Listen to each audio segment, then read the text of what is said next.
Welcome to this webinar with Bishop Graham Cray, who has been central in the Fresh Expressions movement in the UK, a movement that is growing momentum here in Canada as well, particularly in Ontario. It's an ecumenical movement, but Bishop Cray will speak more about that. Just to reiterate, those of you who are using the chat box in the bottom left, please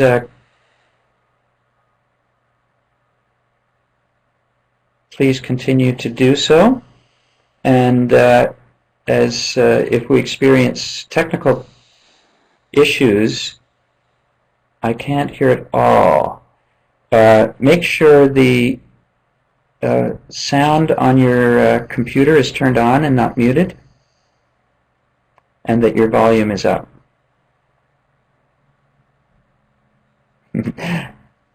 Thanks, Karen. It's good to be, I can't see you, but it's good to hear your voice there in the chat box. Okay, so Sharon will respond to technical questions as we carry on with the conversation here.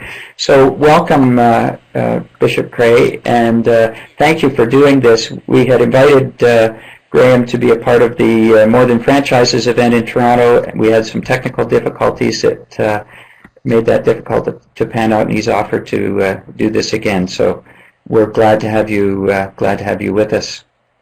So just to start the conversation, I became aware of the Fresh Expressions movement in my sabbatical. It's been a very important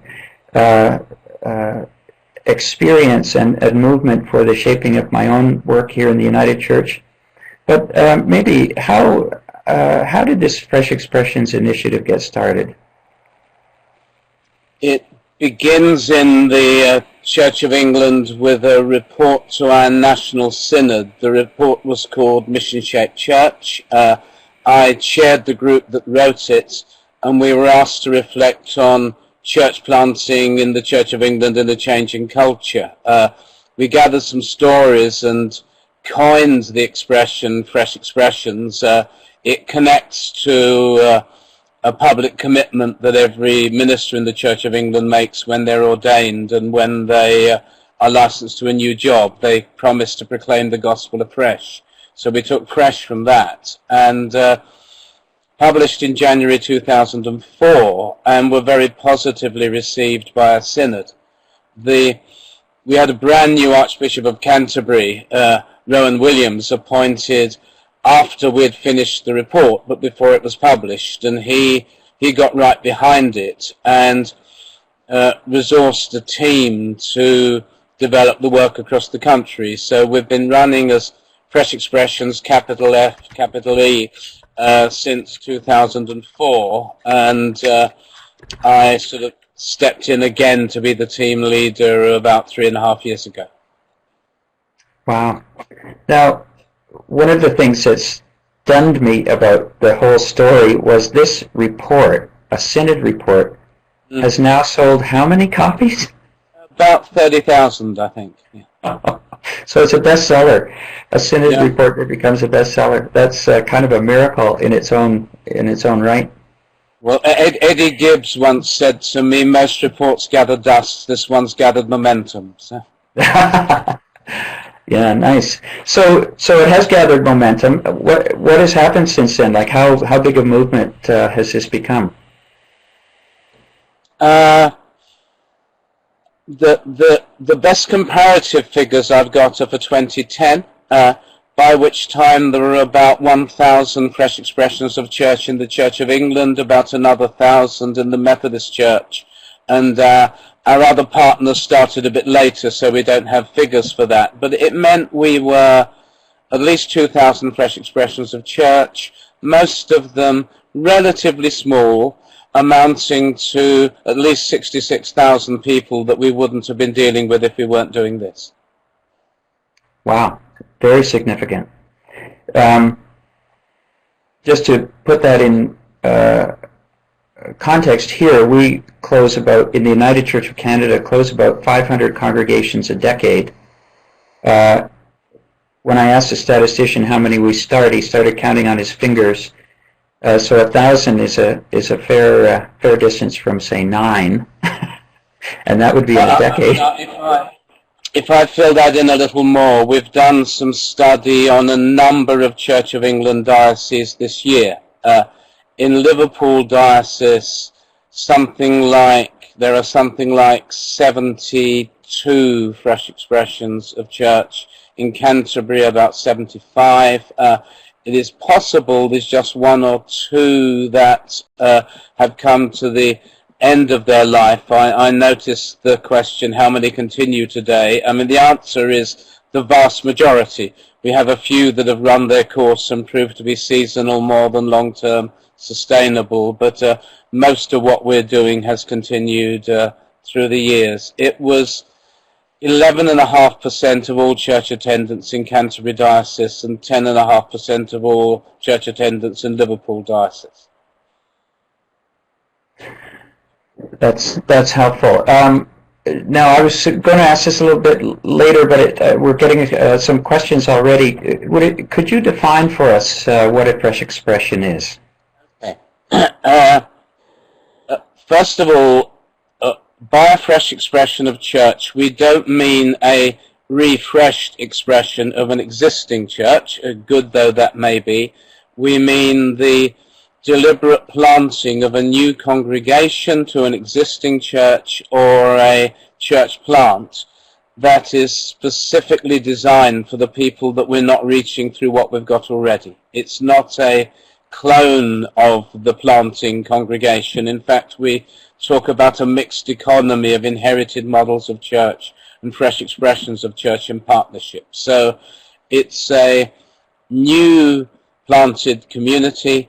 It's culturally designed for those who are not active as Christians or part of any church.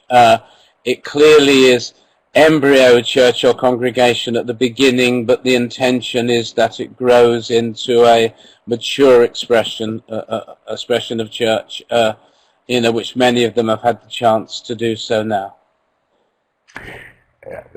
One of the examples that kind of caught my attention on the website and was the skateboard church. And it's just that many of the fresh expressions seem to be very contextual, very specific in their point of engagement. Could you talk more about that? Yes, of course. Contextual and niche aren't the same thing. So we are absolutely committed to be contextual. It's a new congregation planted, deliberately intending to be appropriate for and transformational of its context. So my colleague Mike Moyner has just written a 500-page book called Church for Every Context. So contextual matters. But some of these groups, which sound almost too small, almost too much of a niche, they are bridgeheads or beachheads rather than final destinations. A good example would be the Church for Surfers in the Little Methodist Chapel on a beach in Cornwall. It's a beach where the World Surf Championships have taken place. It was a Methodist chapel of 2 elderly people. It's now called Tube Station. But when they transformed the building into a surfer cafe to meet midweek, one of the first things they did was take the pulpit out and put a skate ramp in. So kids from the local school come down to Tube Station after school. Their parents have a coffee. The kids play on the ramps. Tube Station now has a ministry into the school and into young families. They do free internet.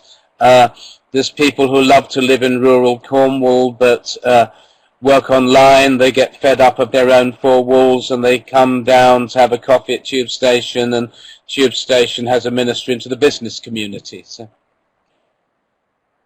often we were utterly committed to seek to be appropriate to context, which means we never know what the shape is going to be when we start. It has to emerge in the process. But we're also clear that some of those contexts open up a much wider context as we get involved with them. Right. So it develops along in a responsive way as the community itself and its needs become apparent. That's yeah.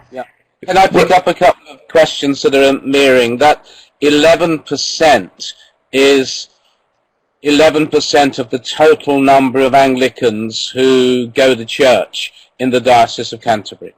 So in both those dioceses, more than 1 in 10 are now engaged through Fresh Expressions. Our data on those dioceses were, if you took a cross-section of 5 of those people, one would be an existing churchgoer, most of them the team that has been sent to plant this. There's very little transfer growth. 2 would be people, and they represent about a third of our adult population, who have some history with church in their lifetime but are not involved now, may just have been as children. 2 are from the other third of our adult population that have never had any connection to any church of any denomination in their life beyond maybe going to a wedding that happened to be in church.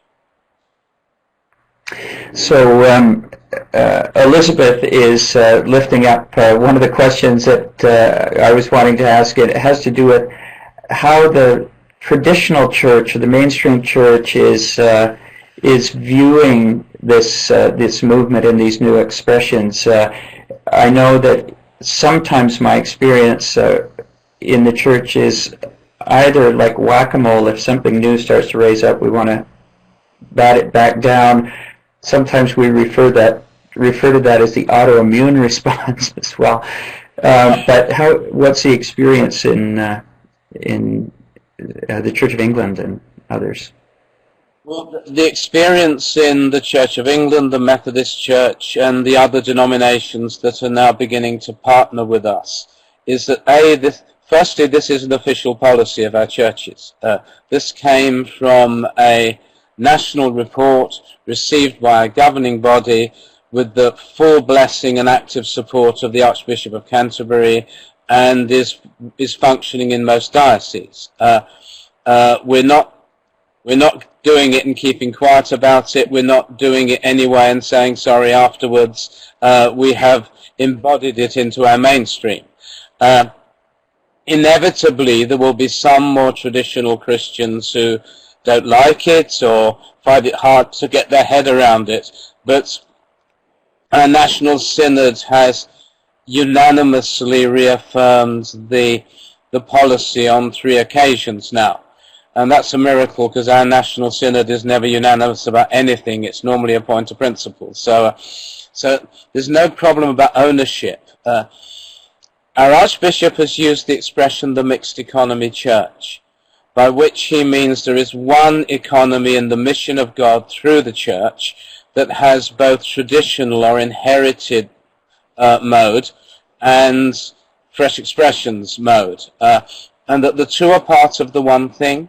The 2 need each needs prayer support of the other, each can benefit from the other, and most Fresh Expressions are new congregations of an existing parish, so we have, as it were, broadened our reach, and that means that governance, for instance, comes under the parish council or under whatever the polity is. It's part of the circuit if it's a Methodist one, and so on.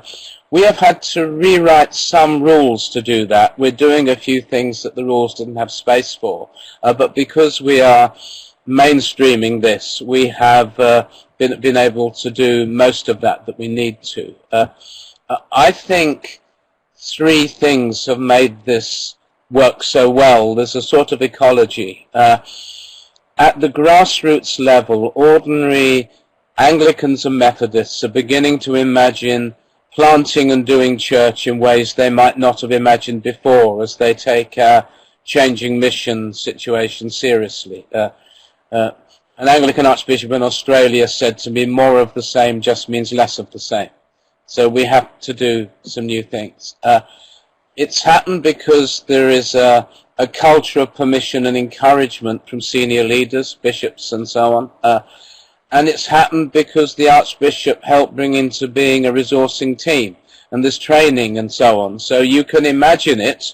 You are permitted and encouraged to try, and there's training to help you see how, and that's, I think, given it some stability. Excellent. Yeah, and I think we're probably here a little bit behind the curve on terms of these things becoming mainstream in the consciousness of people. We have the same struggle around structures for making space for some of these things, particularly around what the staffing relationship is and so on. There's a few questions coming up I'm happy to speak to fairly quickly before they move up the screen and out of sight. Sure. By mature, I do in part mean Eucharistic community. For instance, in the Canterbury Diocese, nearly half of those fresh expressions are now Eucharistic. If you think about it, many of them are almost catechumenate communities. They are people on a journey back to church or investigating faith for the first time. And therefore, a Eucharist is not, if they're going to be introduced into sacramental life, it'll be sacraments of initiation that are the more obvious starting points. But yes, if it's going to properly be church with maturity, the dominical sacraments will be there.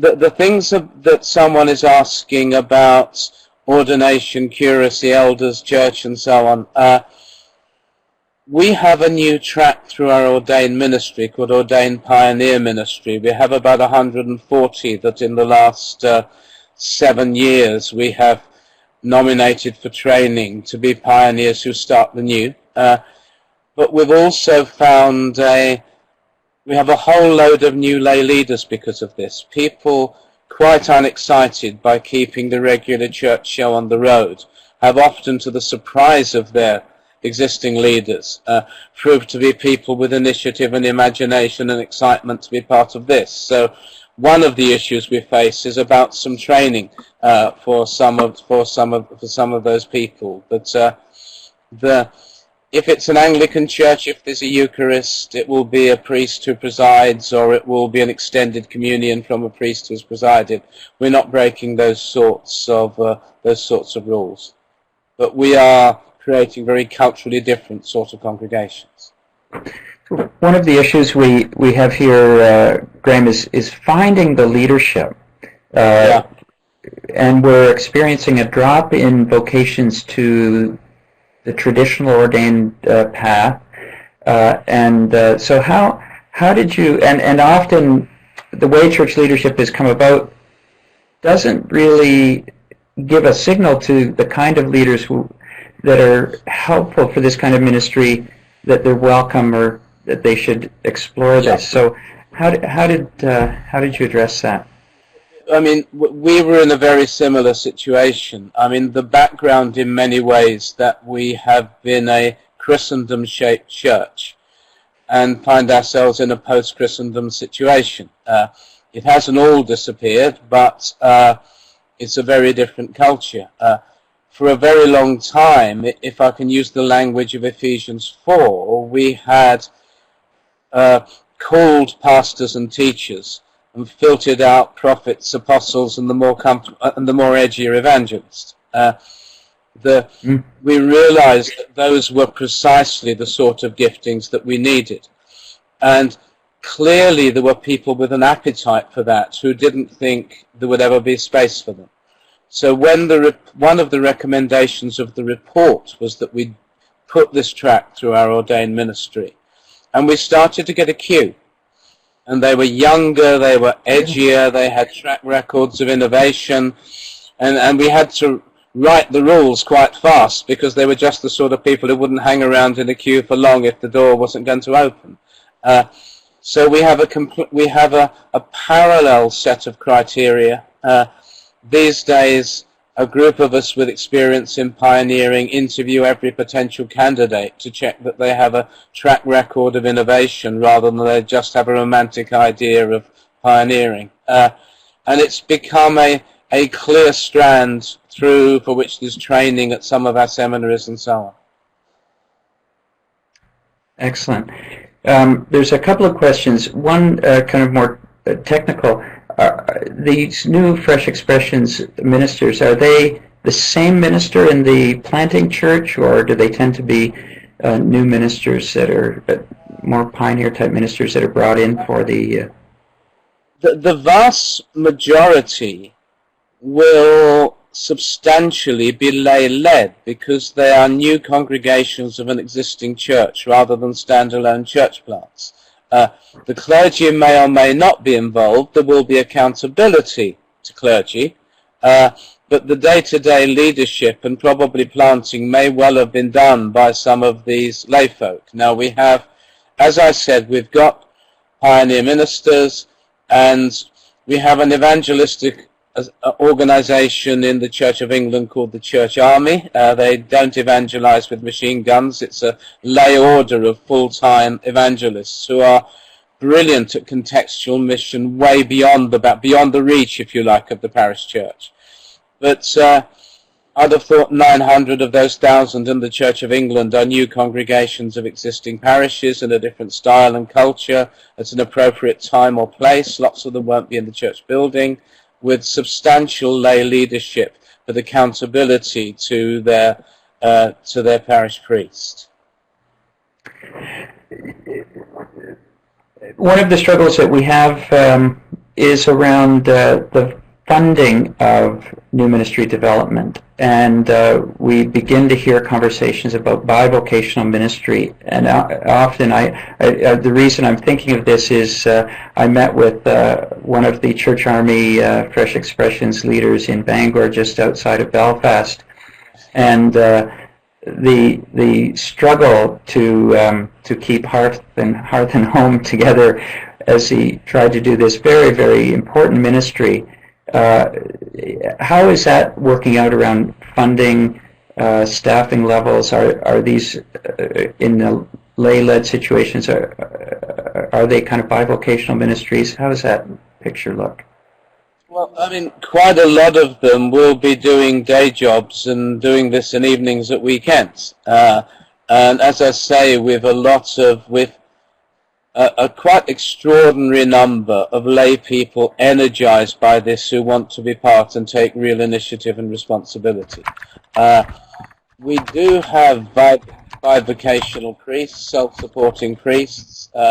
It can be anything from half-time to a retired person giving a lot of their time but not needing a stipend, to a really busy person who can do just a little. The key in terms of Fresh Expressions planting is that the planters are free to relate to the people amongst whom they're seeking to plant at the time that is most convenient for those people. So sometimes it can't be done very easily by people who are working 9 to 5.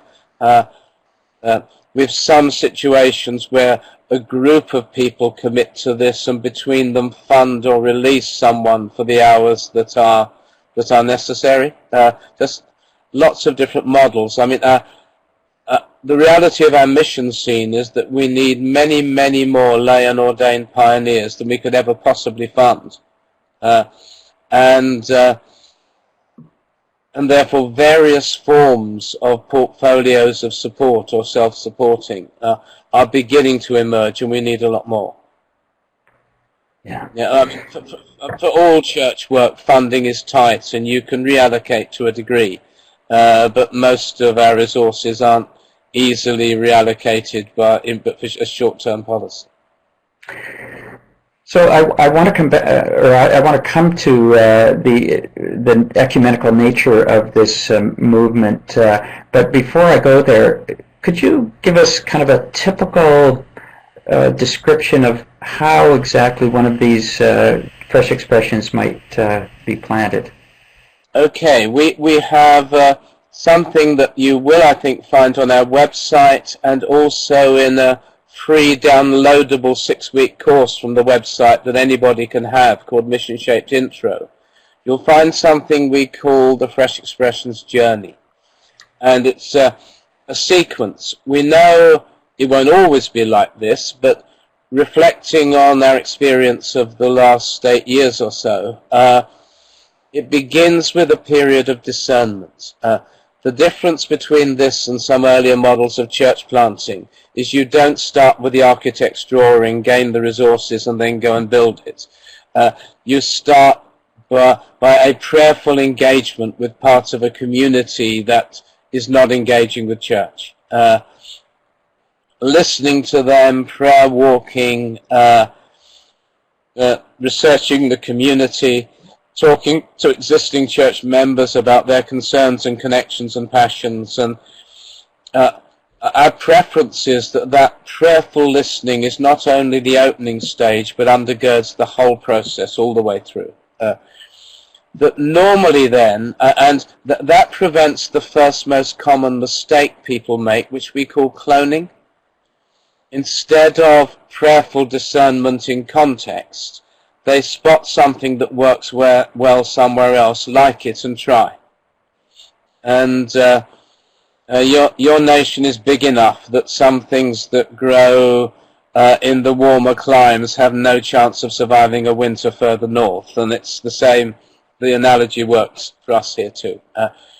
The second biggest mistake that people made is they think that you start with a worship service.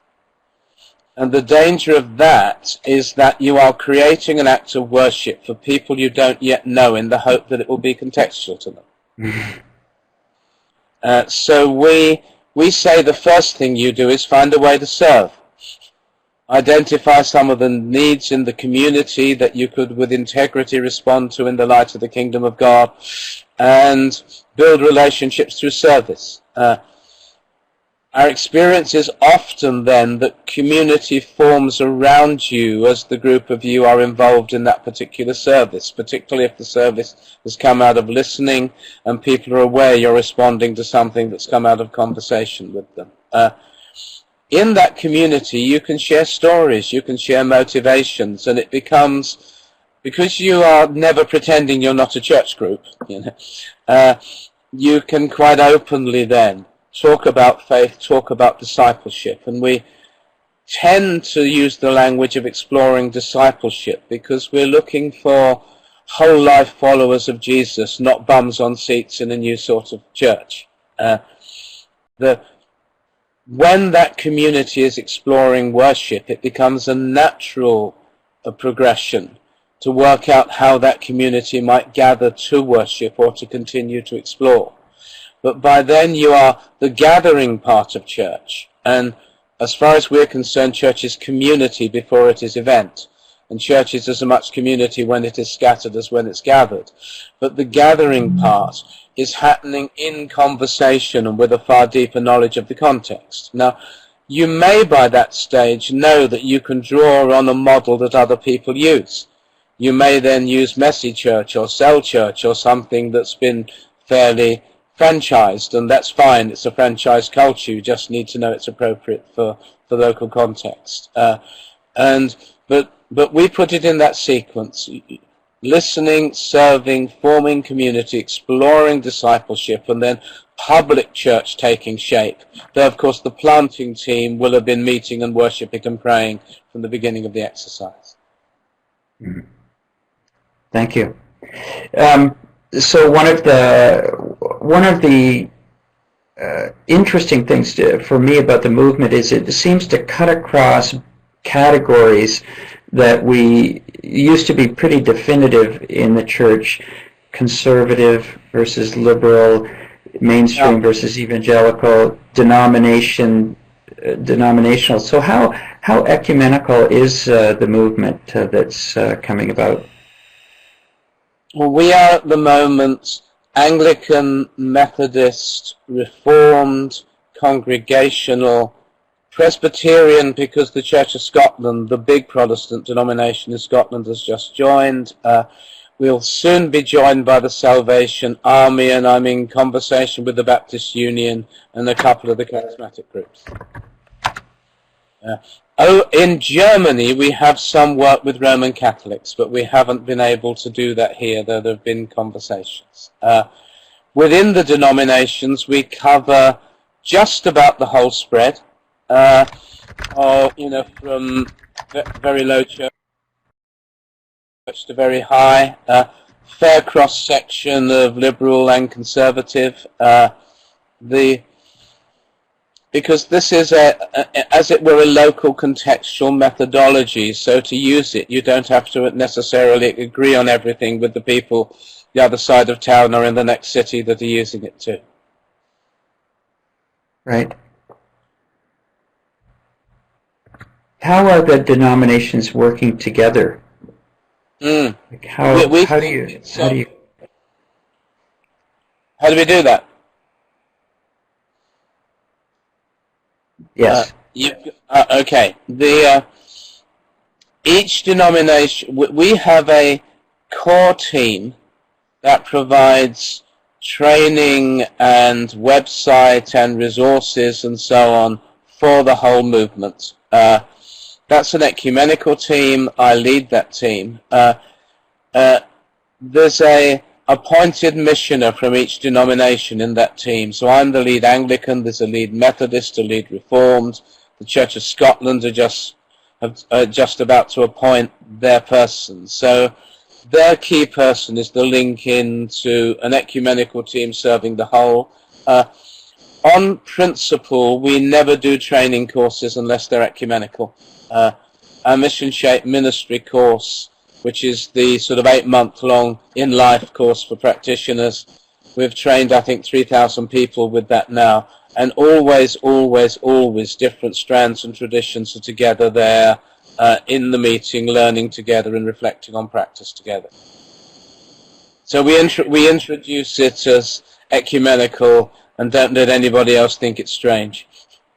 Are there some of the fresh expressions that are ecumenical within the one ministry? Yeah, there are a few. I mean, for instance, the Methodist Church and the United Reformed Church has quite a lot of united churches, joint churches. So their fresh expressions carry, if you like, both traditions. I'm exploring at the moment how what began as a Methodist fresh expression for young people and young adults is used so much by the local Anglican ministries now that we're on the way to turning it into what we call a local ecumenical project and formalizing it as Anglican and Methodist. But our bureaucratic structures for doing those sorts of things are rather top-heavy and rather out of date, so I'm quite hesitant about going too far down that road until we've written some lighter touch regulations for it. Tends to be so top heavy with denominational bureaucracy that you don't have any time to be missional. Right. I absolutely understand that. What I'm going to do, we have been getting a number of questions from some of the participants, but I just want to flag, I'll ask you, Graham, one more question to give people a chance to frame theirs, but then we'll stop, and if there are others that want to put a question in the chat box, we'll be intentional about taking those. I spotted a question about seminary training we haven't picked up yet at some point too. So. Okay, well maybe we can do that now then. Is there a transformed seminary training for these fresh expressions? Are they training? Well, what we've had to do is to introduce a different set of guidelines for pioneers. In every seminary of the participating denomination, they will be taught about this. There are a number, there's a new course, and there are a number of colleges where experienced practitioners are now on staff and teach missiology and pioneering. One of our Anglican Mission Societies, the Church Mission Society, now runs what I think is the best training course for edgy pioneers, whether they're going to be lay or ordained. So a lot has been put in place. Changing mainstream seminary curricula is a long-term exercise, not a quick one. It's a bit like turning an oil tanker. I speak as the former principal of a seminary in Cambridge, so I know that lots of things I would like to have done.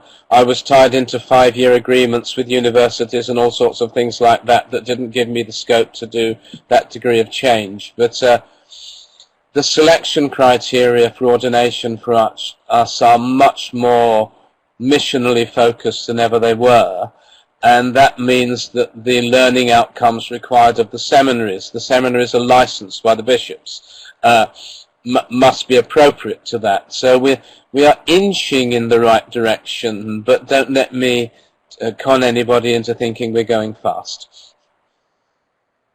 Okay.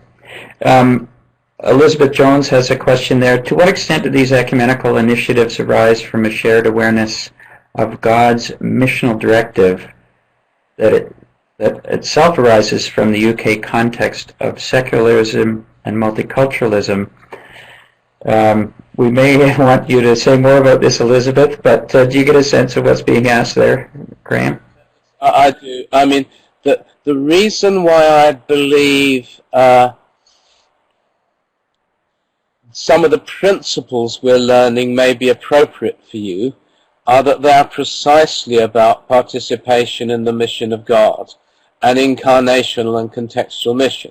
So if you were to take this seriously, your attention to context and to the Spirit would almost certainly mean you did some things different from us. But we think there's a DNA that is about the rediscovery of being a missional church in a post-Christendom context, and that it will look differently where there's different proportions of secularism, of multiculturalism, how much of historic Christendom heritage is still around. We still have some and make good use of it.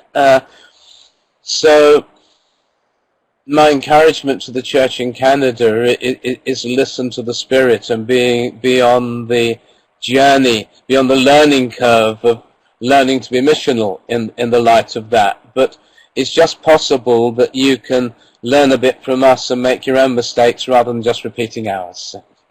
Yeah, absolutely. One of the things that I was struck by in my visit to Fresh Expressions, and you reinforced here today when you described how a fresh expression comes about, is the starting point, and the piece that needs to be woven throughout is a prayerful discernment with prayer practice that focuses on what God is doing in the community, prayer walking and so on. And in our own work in Canada with United Churches, when we do surveys of congregations to try and look at the capacities, over and over again, the low-scoring piece is around spirituality and spiritual practice. And that if these things need to come out of a community prayer, I mean, that in its own right is just an enormous help. I mean, there may be an issue in here that I think formation for discipleship and learning the spiritual art of discernment only ever really take place in the context of mission. It's out of your comfort zone, needing to learn to listen and to learn to trust the Spirit, that we develop those sorts of capacities. And the sort of traditional seminary training we often offer, which is residential, largely academic, with with maybe a bit of placement. I mean, the seminary I led, we had a tutor whose only purpose was one-to-one to develop the prayer life and spirituality of each student. But even then, they needed to be out of the protective environment, I think, to really benefit from what they were learning. We've talked a little bit about outcomes and lots of people and so on, and we talked about how a fresh expression is formed. What's the experience of how they're moving to this more mature form of church? How does that? If en route I can pick up James's question, yes, we share a lot of stories. We have DVDs with 50 or 60 on. We have about 150 written up stories on the website. Not because we want people to copy that particular model, but because we want to broaden the missional imagination. We want people to have their imaginations inspired so that they then ask, as you asked, the right questions in context. But what we have found is that sharing these stories has had a bigger effect than any other factor on people being caught up into this and wanting to be part of it. And all the time we put on the health warning, this isn't for you to copy, this is to inspire you to do your own local contextual discernment. Now, maturity. Well, that takes a number of forms. One of the most vital things is to actually keep the fresh expression missional, have a quality about it that is always involved in serving the kingdom, always involved in bearing witness, always has an external look. Because, again, I'm convinced that the context of discipleship, the context of mission, is the context where growth to discipleship happens most substantially, as long as there is a supportive community. A second thing is we are learning about how to exercise, how Eucharist, how baptism can take place within the fresh expression, with the core language of liturgy being recognizable to any Christian anywhere in our denomination, and yet appropriately to the culture of the fresh expression. And that comes, that's a bit of a slow learning curve. A key phase of maturity is the development of indigenous leadership. How quickly are we bringing people who are coming to or returning to faith into taking actual responsibility for some element of leadership of the fresh expression? I think if the group that have planted it have had to be fairly cross-cultural to plant it, then the emergence of gifting and indigenous leadership becomes another factor. I think the last thing I'd mention, I think very few churches I've met in the West know how to do discipleship in a consumer culture. I think our consumer culture is much better at making disciples than most churches, and therefore it's vital that a call to community rather than individualism, a call to serve others rather than just serve yourself, a call to grow into the person you are through relationships rather than just being interior, that all of that is built into the design of the fresh expression from the beginning. You may be exploring discipleship at a certain stage of getting to know people, but you've been intentional about it from the beginning. You won't have made the fresh expression so culturally comfortable, it gives you no message that there is a cost and a challenge to following Jesus.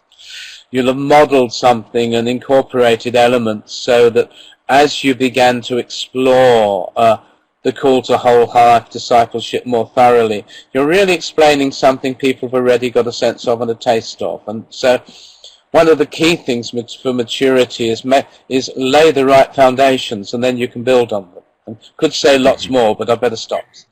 Yeah, no, that's good. Thank you.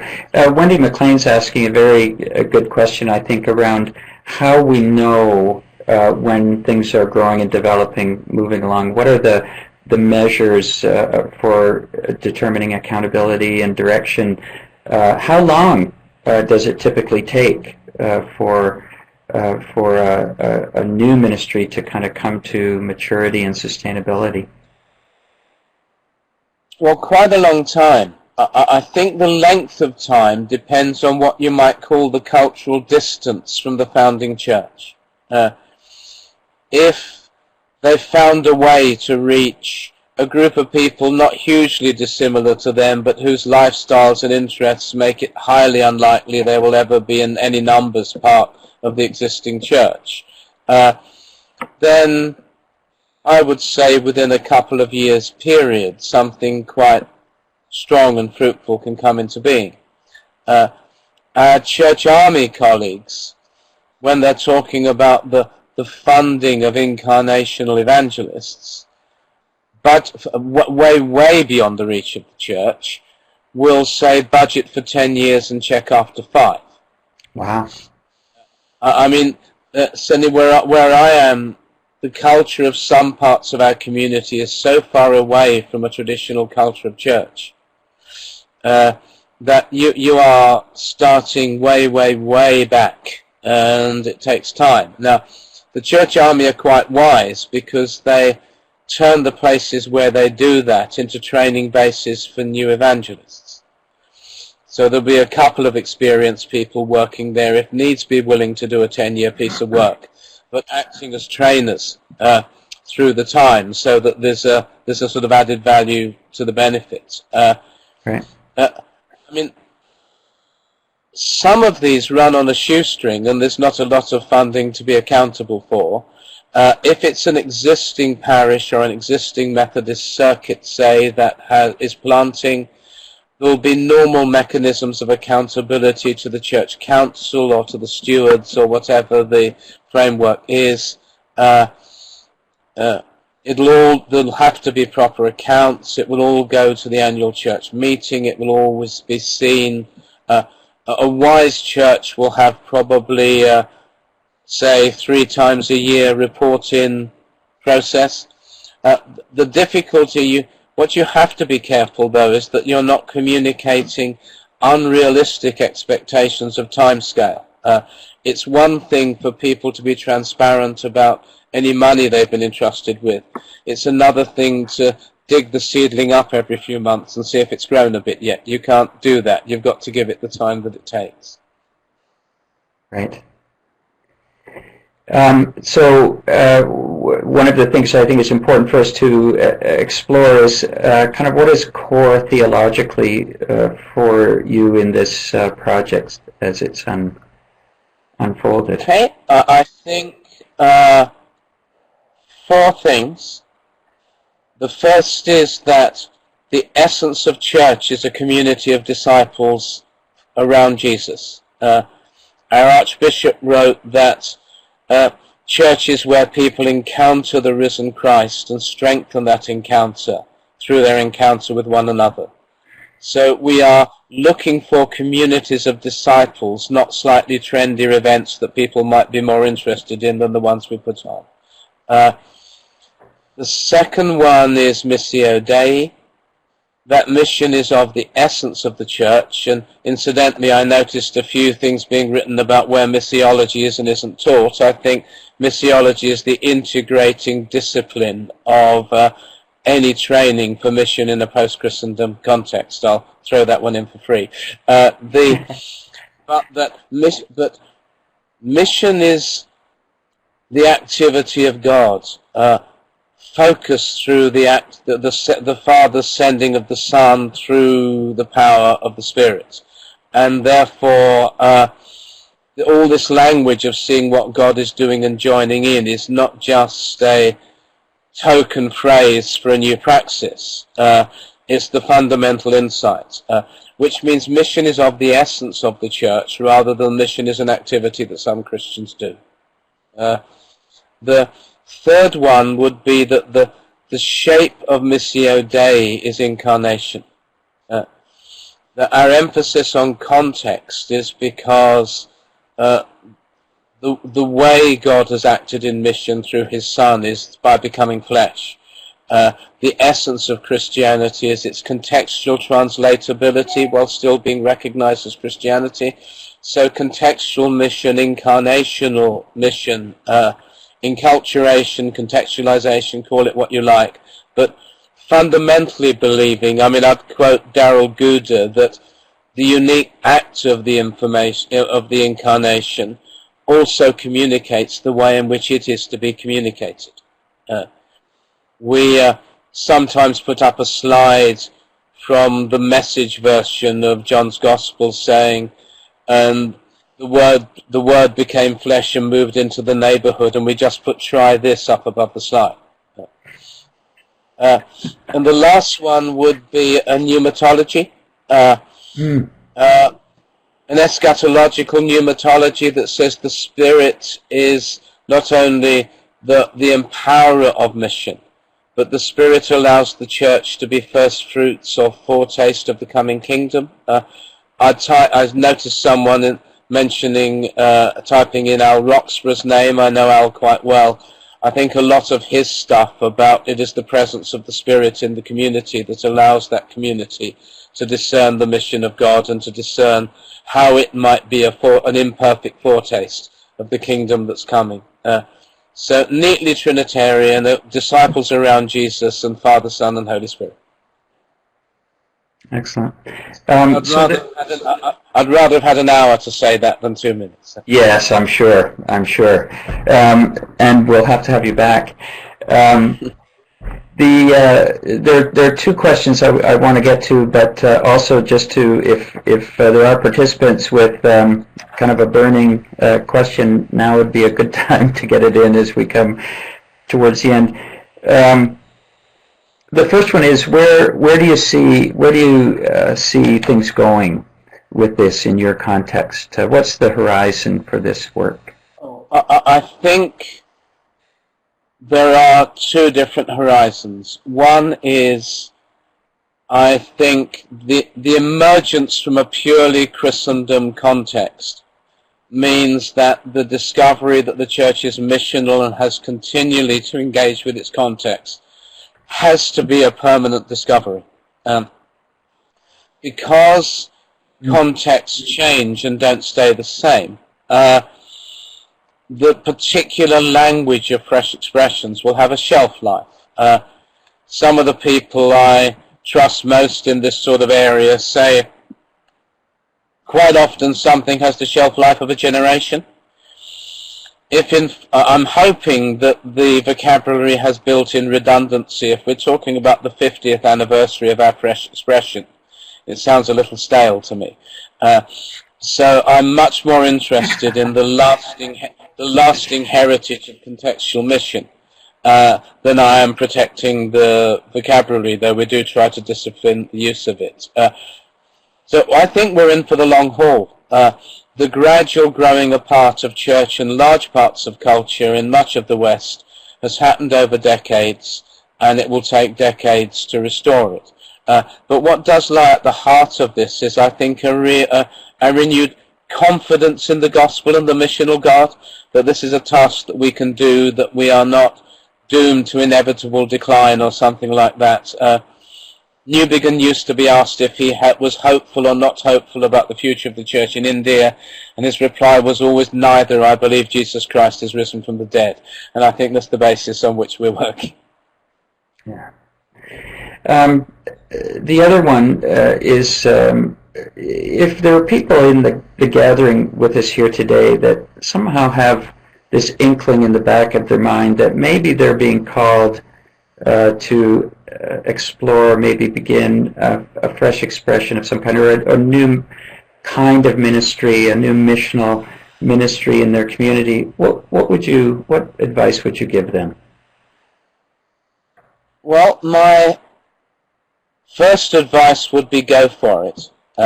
I think the charism at the heart of this, part of it is the faith that is willing to step out of a comfort zone and seek to follow the Spirit and see what God grows. I would advise you to seek support, firstly because the greatest vulnerability of pioneers is isolation. I do it as a team rather than on my own, if at all possible, and I would seek the goodwill of whatever church authorities I have some accountability to.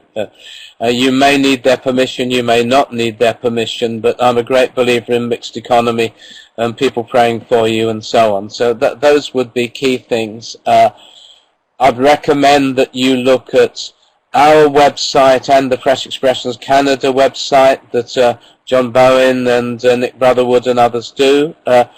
And I'd recommend, and if you're able to do the Mission Shaped Missionary course, I don't get a fee for everybody I persuade to do it.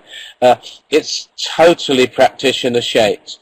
And our friends in Canada have been rewriting it so that it fits, but at least it started with what we'd learned. So, and I think I would do a course like that while you are seeking to plant something, because the actual business of praxis will sharpen the questions you bring to the material much more substantially. Thank you.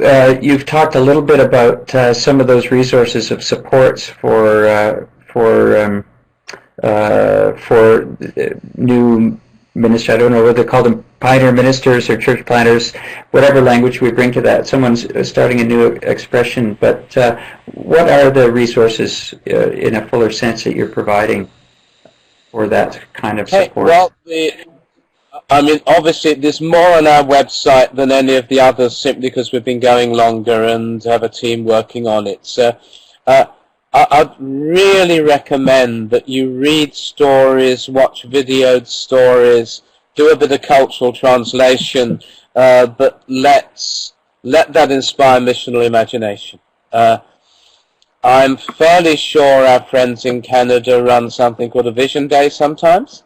And that would give you an introductory day, or a day to which you, being convinced, could take some others. I note that James is asking about the Vital Church Planting Conference, and that is firmly about planting fresh expressions. We are, I think, taking the core theme of developing discipleship in fresh expressions. So it won't be the whole 9 yards, but it will certainly be vital material. And it would network you together with a lot of other people asking the same questions and beginning to explore the same things. But I did mention there's a free 6-week course on the website. You can have it. It's got PowerPoints. It's got everything you like. It may well have been customized in Canada, but you're also welcome to the free UK one if you want to use it yourself. We just ask you to say where you're downloading it from, so we get some idea of where in the world it's gone to. Excellent. And so if there are, I notice that Christina has had her hand up. I'm not sure if you're trying to get a question in, Christina, as we're just coming to the last few minute or so of our time. She's typing there. Okay, she's letting people know Vital Church Planting. Now, Graham, you're coming to the Vital Church Planting Conference. Is that true? Yes, I'm in the Toronto one, and then on I think the 5th of February, my wife and I fly across to Edmonton and contribute to that one as well. So both the Toronto and the Edmonton conferences. Yes, I would also highly recommend that conference. I've been to a couple, always very helpful. And as you say, Graham, it's not a kind of work we should try to do alone. And as much as the information is very helpful, the sense of a growing community of people who are on this journey is also very helpful. Would also mention, to add into the mix of supports, the EDGE new ministry learning cohorts. There will be a new one starting in January, which is a 6-week course, kind of an introductory one that you can experience online like this with 6 to 8 other practitioners and a facilitator. Thank you, James, for the vitalchurchplanting.com. A very quick addition, may I, that we've just, someone way back asked a question about the John Hull critique of Mission Church. We've just published a book called Fresh Expressions and the Kingdom of God, which does address Hull, but mainly gives examples to show that we are addressing the sort of issues that concerned him. That's in the series called Ancient Faith, Future Mission. There's a book just called Fresh, which is an introduction, and there's my colleague Mike Moyner's whopping great textbook, Church for Every Context. So there's plenty of reading. Thank you so much. And a reminder to folks that are participating as well, the conversation has been recorded, and so you can have access to it if you want to engage the webinar with people in your ministry context. Feel free to do that. If you have a subscription, you have access to the entire archive of the ones that have happened, but you will get a link for this particular website, even if you've just registered for this one. So thank you all for participating. Please do, we will be inviting you to do an evaluation for us to help us learn to do this ministry more effectively and more helpfully for you. blessings on your ministry and work, and thanks for joining in with us today. Especially thank you to you, Graham. You've been a very gracious mentor in just about every opportunity where I've invited or asked for help, and thank you for that, and an inspiration. So, my pleasure.